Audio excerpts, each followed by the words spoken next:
morning, Dubai. This is the Lovin Dubai show with me, Casey. And me, Massa. And we go through the trending stories that everyone is talking about. Our top story, the Arab world slams Netanyahu's Greater Israel remarks. And Dubai police bust illegal cosmetic clinic in apartment. DXB is expecting a massive number of people during the back-to-school peak, which is coming soon. And a resident raises concern over paid sick leave certificates required by some agencies. Also, it is Pakistani Independence Day. So later on in the show, we're going to be welcoming Mom in Dubai. She's got this huge Instagram account. We're going to talk culture, food, and of course, family. And in today's rapid weather report, it's mostly sunny with temperatures ranging from 32 to 41 Celsius. Happy Pakistan Independence Day. Happy Pakistan Independence Day.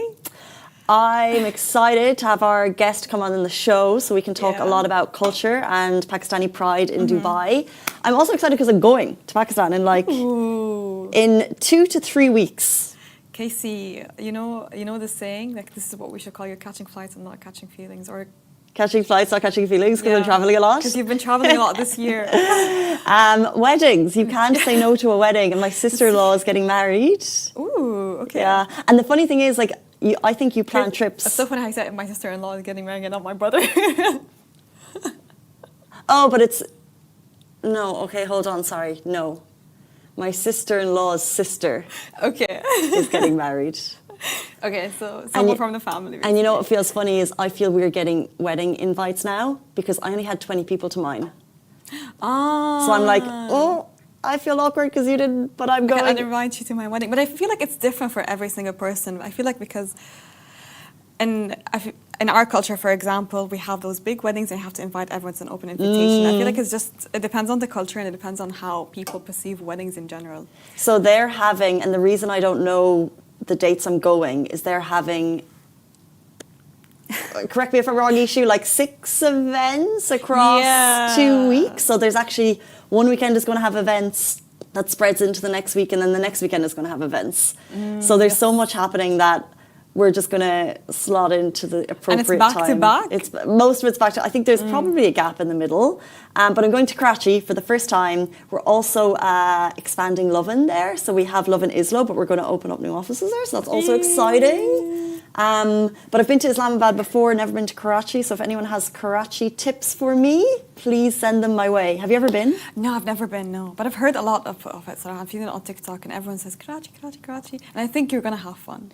It's meant to be like super busy. And Islamabad, capital, is very green and very kind of unexpectedly calm, because I think I went and I expected like a hustle and bustle, but Karachi is going to be hustle and bustle times 10 in your face. Is it going to be cold now? Because if you're leaving in September, right? You're leaving September or August? Weather in, I don't actually know. In Karachi, no, I think it's going to be. She has a wedding coming up, but she doesn't know when. Because I don't know the dates. No rain, highs of 33 degrees, and I feel like there's some Is it going to be an there. outdoor wedding or an indoor wedding? 33 Celsius is high. I don't know. For summer. It will feel like a bit of a respite. Wish her the best, like I'm always by the bride, because temperatures, weather conditions is the most difficult thing that you can predict. So I hope it's rainbows and sunshines and nice weather for her wedding day. Oh, that's nice. I think it's a nice time. It's a nice time, I feel like in the evening it's always cool, breezy weather. So that's not bad. Where? In Europe and other countries, not here. Someone's saying September in Karachi is okay only. I'll take okay. Karachi is the best food, but food is love. Where shall I get the best food? I need a local. Give her recommendations. ChatGPT isn't going to cut it for this. I need your favourite Karachi spots. Oh, someone said July and August is amazing. Full clouds, cool breeze. I know.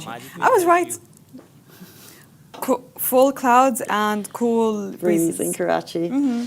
Okay, well, that's exciting. Coming up, celebrating weddings and celebrating Independence Day. Wow! And celebrating Pakistani pride on the show.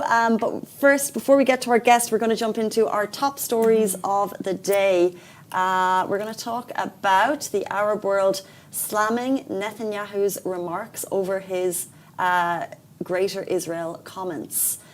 This happened in the last couple of days, and it's hitting headlines around the world. The Arab League has condemned in the strongest terms the statements made by Israeli Prime Minister Benjamin Netanyahu regarding the annexation of parts of the territories of sovereign Arab states in preparation for the establishment of what he called a Greater Israel. And this is according to an update via WAM, which is the UAE government news website. In a statement released Tuesday, the league said these remarks represent a serious threat to collective Arab national security and a flagrant challenge to international law and the principles of international legitimacy. The statements also reflect expansions and aggressive intentions that cannot be accepted or tolerated, and they reveal an extremist mindset steeped into colonial delusions. Egypt has also condemned the statements raised in some Israeli media regarding the so-called Greater Israel. In a statement issued by the Egyptian Ministry of Foreign Affairs yesterday evening, Egypt demanded official clarifications regarding these statements due to the indications that they carry, and that they could, of course, trigger instability. And more of that on the Lovin Abu Dhabi and Lovin Dubai Instagram feed later on today. We're jumping into a story about schools. They're coming back. August 25th is the date, and that means return to traffic on the roads and return to a busy DXB. If you're travelling soon, leave plenty of time at the airport. Dubai International is gearing up for a busy end to the summer holidays, with families returning from vacation and students travelling back to Dubai, all set for their new school year. So between 13th and 25th of August 2025, the DXB is expected to welcome more than 3.6 million guests, with daily averages reaching 280,000. The busiest day is forecast for Friday, 15th August, with traffic set to exceed 290,000. The back-to-school surge follows a record-breaking first half of 2025, which saw Dubai welcome 9.88 million international visitors, which is a 6% increase year on year. It's huge. And DXB handling over 46 million guests. So enhanced support is available for people of determination, including marked accessibility routes, discreet assistance for guests wearing sunflower lanyards, and a dedicated assistant travel lounge in Terminal 2. It already feels busier. Yeah, Is that just me because I moved you feel out? it. Maybe I left the DXB Production City bubble this week, and I was like, hold on, Al Khail Run is packed. It's packed. But for me, I don't know why I feel like August has been emptier than July. Yeah, it's been quieter. It's been quieter. But I just feel like in the last day or two, is that just my mind? I think it's just your mind. I really feel it's still quiet, but I feel like we're going to have a surge of people come back next week. And I feel like we're going to have more people on the roads, especially on the 25th. On the 25th, that's back to school, safety day. School. Yeah, safety day. Right. Pledge for those 4 black points to be gone. Be gone, black points. If I was going back to school as a teacher back in the teaching days, I would fly back Sunday, 12 a.m. What's the date? Like with school day the next day, you know? As in like you would eke out your holiday. You would extend it as long as possible. And then the next day, there's nothing that compares to that sinking feeling in your stomach. When you're back and you have something tomorrow. When you have school the next day as a teacher. Maybe that's because I was an awful teacher, but you know that you know that like back to school, and there's a sense of dread. All the teachers lived in the same compound, and there was this like cloud over everyone, and it was you like can feel everyone's energy just toned down, you know. Because you as a teacher, you have 6 weeks to do anything. I went to Bali. I went to Hong Kong. I went to Sri Lanka. You know, when you go home, maybe. Do you go back home? Do you visit? Yeah, bits and pieces. But like, you've got so many holidays, and it's amazing, and you live your best life, and then you just have to crash down into a routine, which is a routine is great, but so difficult. Especially first day of schools. I feel like because you've been gone for a while, you've been gone on a holiday, and the students have been gone for a holiday, especially kids, they're still not used to that kind of discipline yet. No. So you have to be able to manage them. You have to be able to grab them back to their classrooms. You have to be able to let them tone down a bit to try to accommodate back to that timing where, okay, from this time to this time you have to study. From this time to have a break. It's so hard. And everyone's just running around, I feel, and everyone's still not used to it, and everyone is hating that they're back to school. Yeah. So it's nice to see that teachers used to hate it as well. Yeah. Me, I won't speak for all, but I won't speak for the older grades because I was a younger grade teacher. I had KG2, grade 1, grade 2. There's tears at that age. Oh, I know, because they're leaving their mom. They're leaving their mom, and then the moms are crying, and then you're like, move along. God. And then you're going to see them in 8 hours. You'll see them in 8 hours. I was like, you should be happy. Think about me. And then you have the ones who are falling asleep at the desk, and I'm like, I want to be falling asleep at the desk because I got back last night. What do you do in this situation? You let them sleep. You can't imagine waking up at a sleeping child, you let them sleep. Of course you let them sleep. You let them sleep? Yeah, I had small kids, like 5, 6-year-olds. I'm you gonna don't like wake poke them them with up? the stick. No, it's easier when they're asleep. Less student to manage. Teachers, One less I student actually don't know to what the right thing to do is in that situation. If you're a grade 1, it's 8:40. Oh, you're on holidays. You're on fine. holidays, You so might I be think they're watching- probably sleeping. They're in Bali. Yeah, If we do have a grade 1 teacher watching the show, if you've got a sleeping kid, would you wake them up? You know, Anna, I feel like growing up when I was in first grade and second grade, my teachers were so tough on us. I'd be so scared to do anything wrong or anything out of the line. They were so tough. We were tough. Our school encouraged us To be tough. to be extremely tough. But sleeping is different. Sleeping is different, yeah. Mentally tired. I mean, he's a child. Why was they allowed to sleep at their desks and I couldn't sleep on mine? What's that about? Maybe because you're an adult. Fair point. 8:42. Let's jump in to our next story. We're talking about a cosmetic area. Yes. Busted. So, a Dubai police bust illegal cosmetic clinic in an apartment. So, 3 women have been arrested for carrying out unlicensed cosmetic procedures inside a residential apartment. The Anti-Economic Crime Department, in coordination with the Dubai Health Authority, conducted a raid after receiving a tip-off about the illegal operations. Officers seized medical equipment and unlicensed medications, warning that such practices can cause serious harm and even permanent injury. Authorities urge residents to seek only treatment at licensed clinics, verify your practitioner's credentials, and avoid tempting low-cost offers that could risk your health. Anyone who suspects illegal medical activity is encouraged to report it through the police iService or by calling 901. Dubai Police reaffirmed their zero-tolerance stance against unlicensed medical practices to keep the community safe.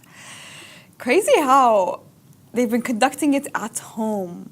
I know some people would have at-home salon services, but they would be credited. They would be acknowledged. They would have a certificate. They'd have their license. They would have their license. Yeah.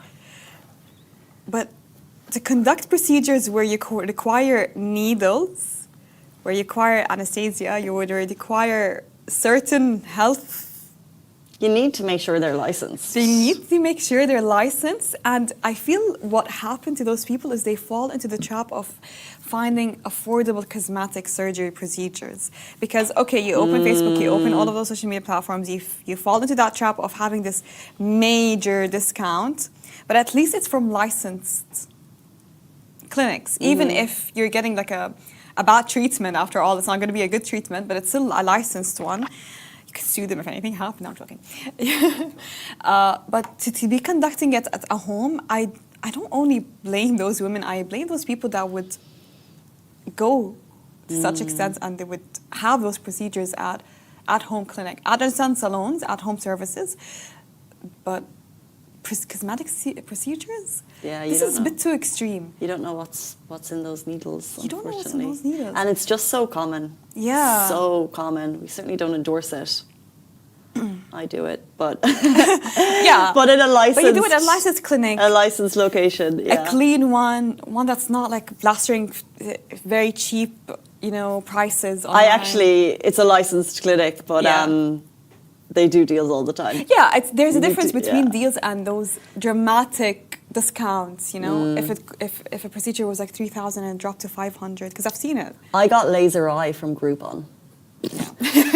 Deals are different. Deals are different. And this is I what we're remember- trying to explain. Deals are different. I know, but I just felt like you should, and like not that Groupon was. But I saw it and I was like, oh, that's a good deal. And then someone was like, are you actually going to go ahead with laser eye from a deal? And I was like, and then. You did it? Yeah, but the facility was a Dubai healthcare facility.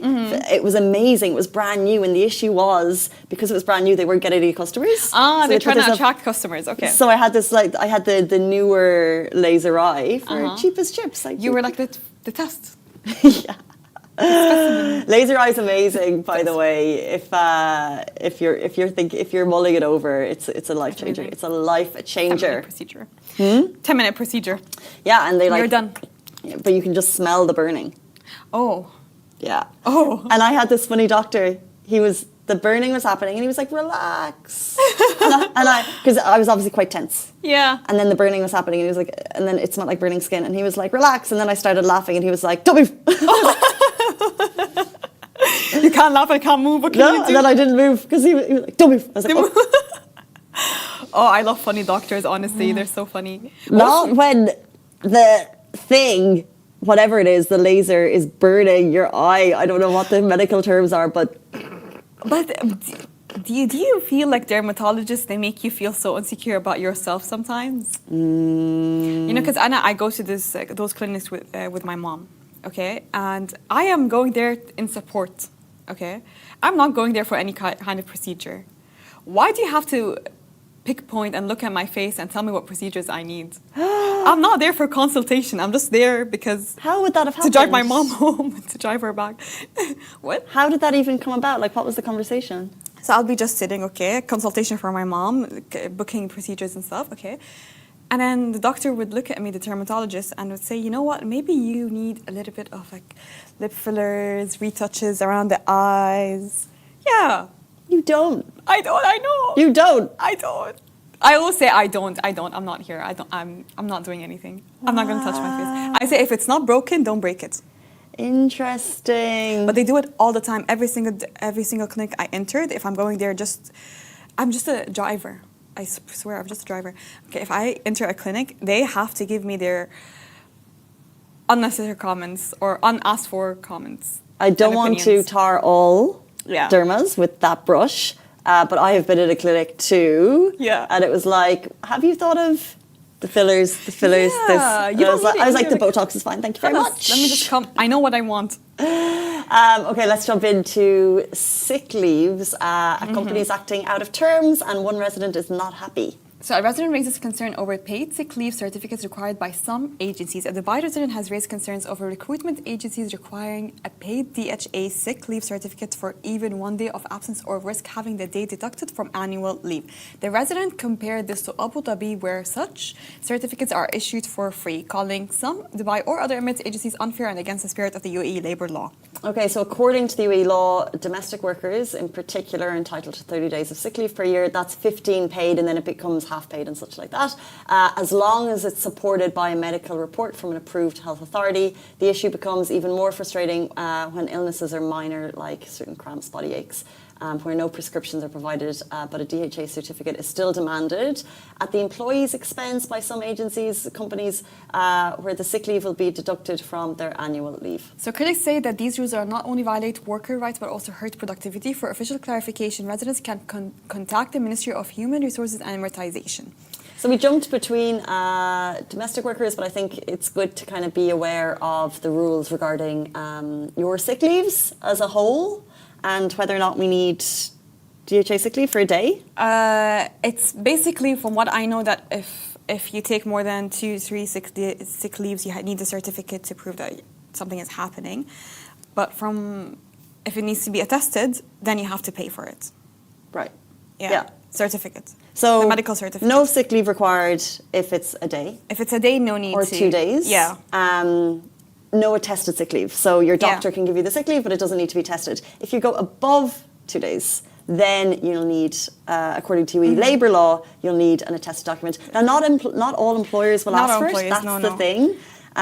What this person is saying, that some of the agencies, not everyone, like we're not going to be dragging all the companies into this or all Dubai companies into this. Just some agencies, some Dubai companies are practicing this legal thing, but what they're trying to say is like, no need to take it from my annual leave. This is my full right to have the sick leave, basically. I didn't know that in Abu Dhabi it was free to get, by the way. Well, there you go. There you go. But if someone has an issue or complaint, do know that the law is always by your side here as an employee in Dubai. And if you have employment questions, if you're not sure about the practices taking place in your workplace, all you need to do is contact MOHRE, the Ministry of Human Resources and Amortization, and they will point you To in the right direction. the right way. It's 8:51. It's Pakistan Independence Day, so we're going to welcome Mom in Dubai, Virdah Khan. We're going to talk about culture, food, family, and so much more. She's going to be with us after this very short break. Do stay tuned.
Hey guys, welcome back to the Lovin Dubai show in honor of Pakistan Independence Day. We have a very special guest joining us. We're so excited to welcome Virdah Khan, also known as Instagram's very own Mom in Dubai. She's a Dubai-based mom content creator and foodie, sharing everything from parenting hacks to food recipes. Let's welcome her to the show. Thank you so much. Thank you so much. Thank you, guys. here. I'm so excited to be here. Happy Independence Day. Thank you. Thank you. So how do you usually celebrate here in Dubai? Any traditions you bring from back home? So I have memories from my childhood where we used to make these small flags and we'll stick them through a string and place it all over the house. So I did something similar yesterday with my son, and I printed out those flags because I couldn't find them. In Pakistan, you'll find them everywhere. Yeah. And then we decorated the house. He Yeah, made some so flags. We cute. also got a cake. It was green and white. And he was very happy because he's very true to his roots. Yeah. So he loves celebrating. Oh, I'd love to know a bit more about you. Like, what is your Dubai journey? So when did you move here? How long have you lived here? Oh, it's going to be 12 years exactly this month. I moved when I got married,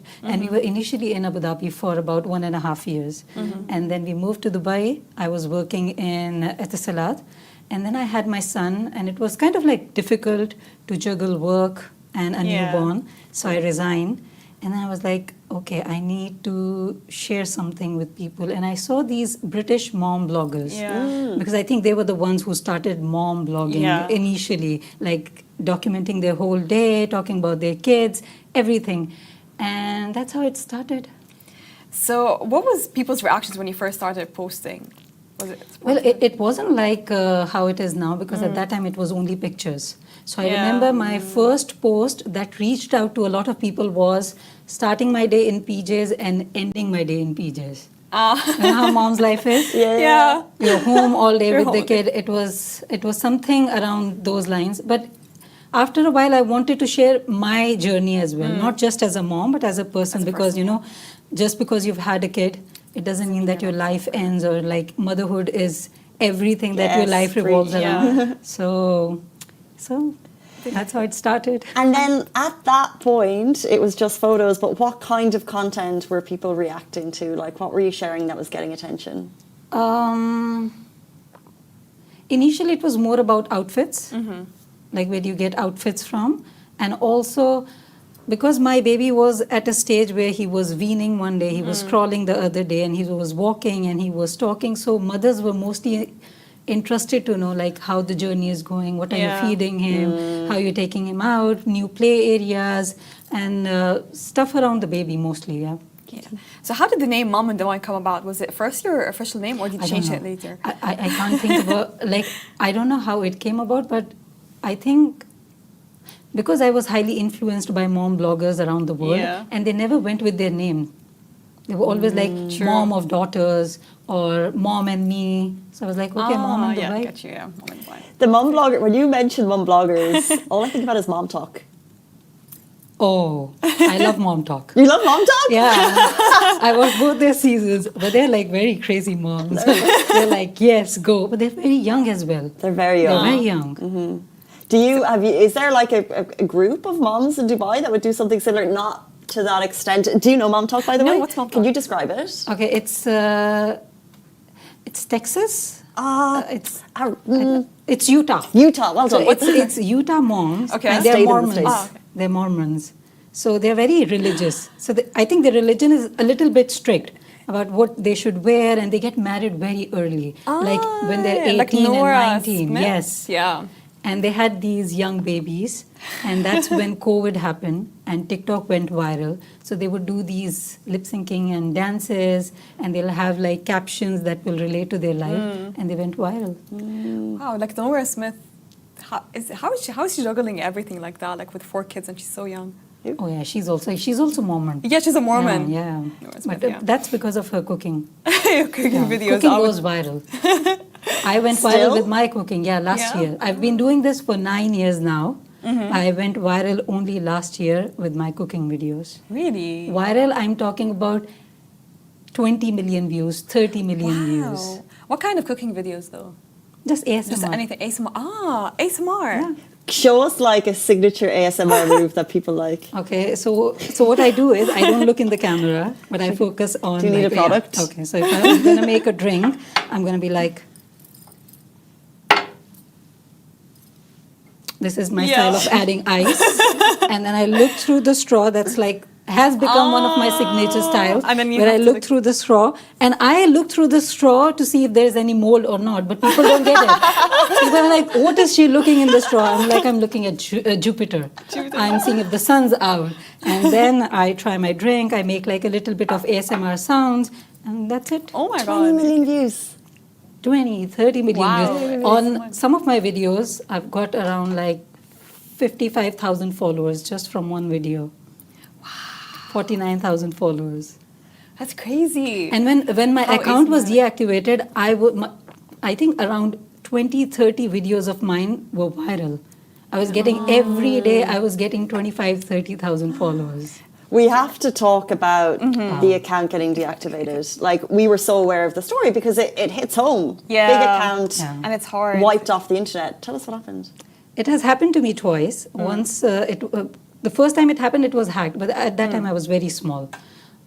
This time, out of nowhere, it just disappeared. No notification, no email, nowhere to reach out. It just disappeared. Do you think someone hacked into the account and deactivated It wasn't hacked. or It was deactivated. was it So- reported or something maybe? Could be, I don't know. So what Why? happened? You woke up, gone. What were your feelings? Because I've been through something similar, at that point I was trying to figure out like what shall I do. So I tried to reach out to people if they knew someone, because there was no way to reach out. Yeah. There was no email, there was no What code. about contacting Instagram maybe?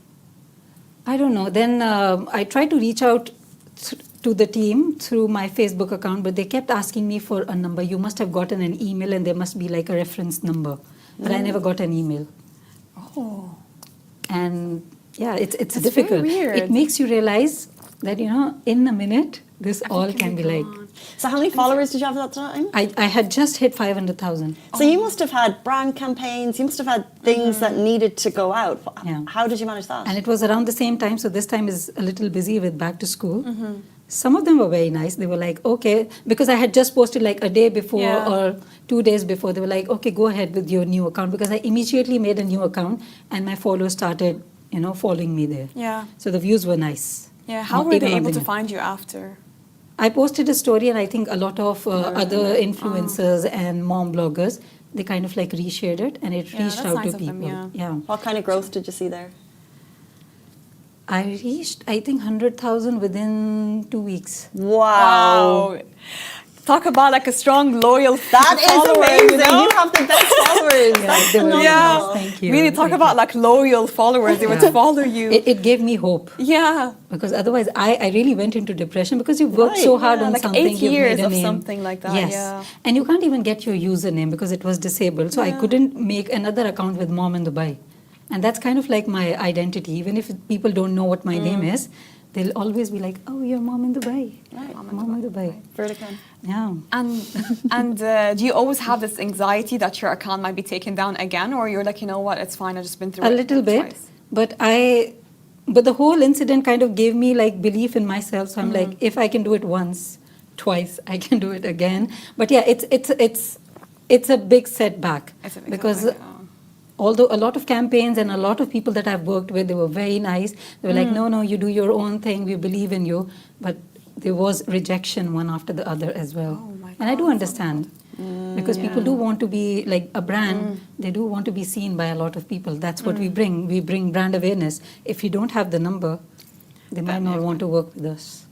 Or like maybe put it on pause a bit until because you got it back in 2 weeks. I got it back in 5 weeks actually. Wow. Yeah, it was 5 weeks, but in that time, my other account grew. Yeah. So what did you... could you combine the accounts, set up another account? So I think whatever happens, happens for a reason. Now, Yeah. because my main account has grown so much, sometimes when there is a campaign and they're like, can you please post it on your other account for us? I'm like, okay, because that is also doing well. But there, Yeah. it's mostly more of my thoughts, and I share fashion. Yeah. Cool. Makes Yeah. sense. So I've got like 2 accounts now. And ever any clarification from the powers that be at Meta? No. Wow. Usually, I notice like it's really difficult because you have to. They ask you about specific information that you might not know or remember. So it's really hard to confirm that you were the person behind this account. I mean...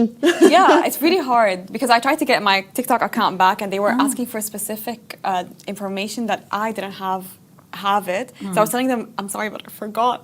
I promise I am the person behind this account. Yeah. But they replied back, we couldn't confirm that it's you, so we can't move forward. It's hard, it's difficult. So It's this is, I hard. understand where You need to where have you're a coming from. contact. You need to have a contact, yeah. Yeah. If you have a contact, it's just like block, unblock, block, unblock. This But is if the you don't thing. have, you'll keep on spiraling. Yeah. And so your followers came together. Yeah. Was there any kind of person in particular, was there any comment in particular at that time that really surprised you to see the phenomenal support? Like what kind of leapt out to you at that time? I think the number itself and how people were like, no, you will build this up. And they were like, so many prayers. We're praying you'll get your account back. So that was really nice. That was Nice really to see support, nice. yeah. It's really nice to see. And what is the most feedback you mostly get from your viewers? Like, do you get any feedback on your content, or is it sometimes you might get backlash, or sometimes you can get haters, or Yeah. you feel like it's all positive? No, it's not all positive, It's not but all you have to positive, but look it's mom at in the Dubai. It positive. has to be yeah. positive. It's mom content. Sometimes it's not very pleasant, but then you have to have a thick skin. Like if you're out in the public, you will hear a few things, but the support is so massive that you have to let go of any kind of negativity. You can't let it sink in. Otherwise, you won't be able to get up of the next day. You won't be able to get out of bed. You know what I mean? Because sometimes it's very mean. Even on cooking videos. What kind of comments would they leave? That's my question. On your kid, on your What? lifestyle. Yeah. Attacking a kid, a child? Yeah. That's so tough. Because I feel like we can build a thick skin for ourselves. Yeah, but not for our kids, not But for not our for our family. kids, That's yeah. a sensitive spot. Yeah, you don't block. mess with the family. Block, why not? Block. Like with that in mind, would you? What age would you allow your child to have social media? See, now that's something very tricky. I was very young when I had him, and social media was also very young, 9 years ago. It was like very new. So even the thought of putting your kid out there is controversial. Some don't do it, but I have reduced it a lot. Also because my son has grown, he doesn't want to do all these kind of things. He wants to Yeah. do his own thing, what he likes. Oh, what does he You know? like? he likes to do streaming, or he likes to Cute. like even if he's doing like a cooking video with me, or he wants to taste something, he's not going to give an over the top expression. You know what I mean? Yeah. Because Okay. you know how the kids are. They're very opinionated. They know what they want to do. Yeah. So maybe it would have been different, but I don't know about social media. Let's see. Let's see. Yeah. Yeah, let's see.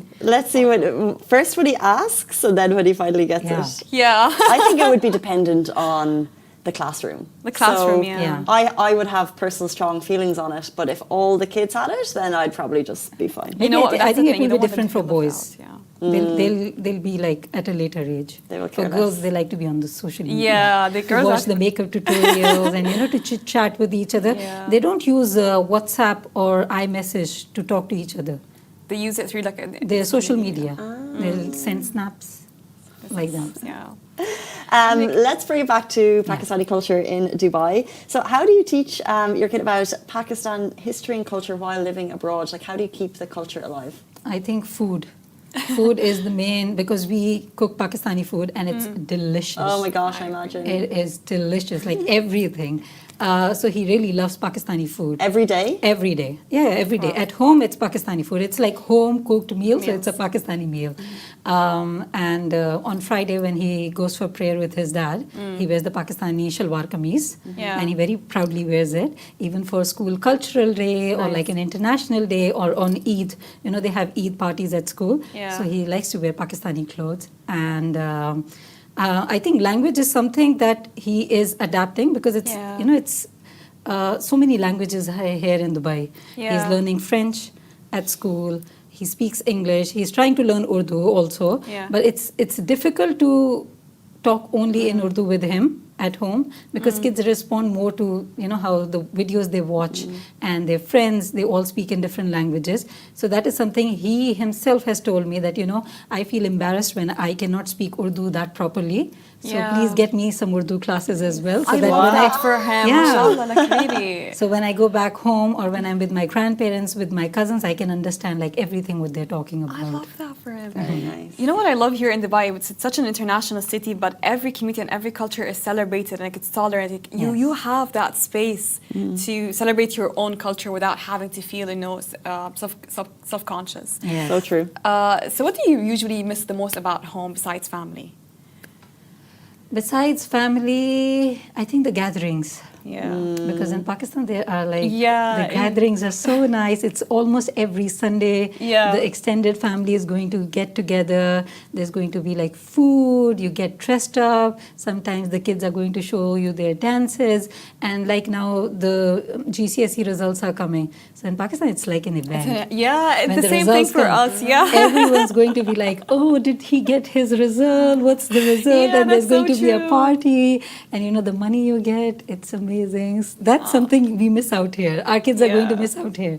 Because when they get their results, normally the family, the uncles and aunts, Yeah. they're not here. So, they don't get the money. But we used to get it. It was amazing. And it's like a ritual. You have to. No matter what your result is, you're getting the money. Really? Yes, no matter. Well then. Because even if you got like a C or a B, they'll be like, no, keep it. You work hard. It's for your efforts. Yeah. What's your kind of, I guess, earliest memory of celebrating Pakistan Independence Day at home? So it's always in August. August is warm. I'm from Multan. It's in Punjab, so it's warm. So I remember at that time parents used to nap, and the kids we used to sneak out of the rooms. And I lived in a huge joint family, so we were like around 15, 20 kids living in the same house at the same time. My father has 11 siblings, so you can imagine. It's so many kids. Wow. Yeah, so we used to decorate the house in the heat. Oh. That's one of my oldest memories. That's the only so thing that nice. comes to mind when it's about Pakistan Independence Day. And we used to save money to get those flags, to, the pins, flag pins, or to get little flags, go out, and there'll be like drinks and food. That's my memory. So nice. Yeah. So lovely. And in your opinion, what is the most beautiful thing about being a Pakistani living in Dubai? I think I can speak for every nationality here. We are so accepted. 100%, yeah. Yeah, you know, it's warm. Even as a Pakistani, when I'll post about Eid or I'll post about International Day, people will be like, oh, congratulations, Yeah. what are you doing? Even if you invite them over, if you have a party, suppose today, they'll come and they'll be like wearing the colors, they'll bring you maybe cupcakes in green and white, they'll be wearing a flag. Yeah. I think it's amazing to see that. True. So true. Before you leave us, do you have advice for moms who want to enter the blogging world? If they want to now, because you know when you said you started, it was so young, but I feel like there's moms out there who want to build a profile, but they're not sure how to do it. What would you suggest? I think just go for it. Be your authentic self so that you don't have to put in a lot of effort. Yeah. And don't think about like the aesthetics or something. Just try to build an audience, and then your audience from day one is going to see you grow. Yeah. And they'll be so happy for you. Yeah, So true. if you make everything like aesthetic and so put together in the beginning, they won't see your growth. Yeah, And people love seeing the growth. So, like, your journey is so interesting. Yeah. So interesting. Thank you so much for joining us Thank today. you, We really thank you. appreciate your time, and best of luck. Thank you so much. Thank you guys for having me. And Pakistan Zindabad. Happy Happy Independence Day. Happy Independence Day. Thanks, Masa. That's the end of the Thank show. you. We're back with you tomorrow morning. It's going to be a Friday, same time, same place. Have a beautiful day. Bye-bye. Bye.